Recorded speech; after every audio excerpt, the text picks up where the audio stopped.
बिस्मिल्लाहिर्रहमानिर्रहीम, अस्सलाम वालेकुम। कैसे हैं आप सब? उम्मीद है कि आप सब ठीक होंगे। आज मैं बनाऊंगी चटनी, पुदीने और सब्ज़ धनिए की चटनी। तो ये मैंने पत्ते उतार के रख लिए और काल के बड़े हुए थे तो थोड़े थोड़े काले पड़ गए हैं। तो ये प्याज लिया है, सब्ज़ मिर्ची ली है और लहसुन लिया है और सब्ज़ धनिया। तो चलिए फिर स्टार्ट करते हैं। और इसमें डालेंगे ऑयल, 2 टेबल स्पून। तेल गर्म हो गया तो अब डालेंगे लहसुन। यह मेरे तरीके से बनाइएगा। लहसुन कच्चा भी डाला जाता है और ऐसे डालेंगे ना फ्राई करके, मुंह से बदबू आती है ना लहसुन की, वो नहीं आएगी। वो बहुत गंदी बदबू आती है लहसुन की। तो अब डालेंगे ये ज़ीरा, ये डालेंगे सब्ज़ मिर्च,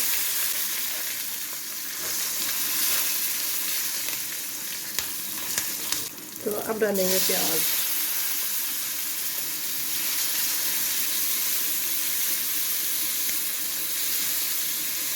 तो ये मैंने ले ली है चॉपर। और यहाँ पे डालेंगे पुदीना, पुदीने के पत्ते। तो ये डाल देंगे सब्ज़ धनिया।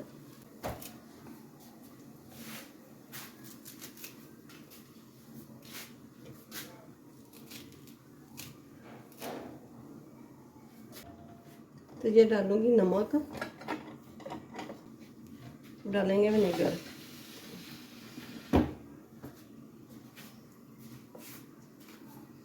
ये 2 चम्मच मैंने विनेगर के डाल दिए, वाइट सिरका। ये डालेंगे लेमन जूस, 2 चम्मच। तो ये डालेंगे जो हमने फ्राई करके रखी हैं चीज़ें। बिस्मिल्लाह।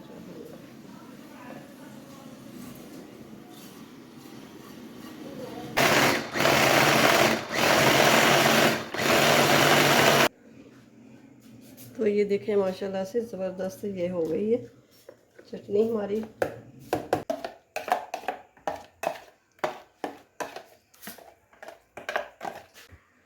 तो आप भी ये ज़रूर बनाइएगा और बना के मुझे कमेंट्स बॉक्स में ज़रूर बताइएगा कि ये चटनी कैसी लगी है आपको।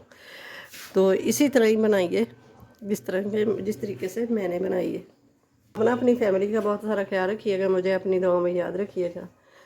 चैनल पे नए हो तो सब्सक्राइब कर दें और वीडियो अच्छी लगे तो इसे लाइक करें और ज़्यादा से ज़्यादा शेयर कर दें। रेसिपी अच्छी लगे तो इसे लाइक करें, ज़्यादा से ज़्यादा शेयर करें। चैनल पे नए हो तो सब्सक्राइब कर दें और साथ ही बेल के बटन को प्रेस कर दें कि मेरी हर आने वाली वीडियो सबसे पहले आप तक पहुँचे। मिलते हैं फिर अगली वीडियो के साथ। अल्लाह हाफिज़।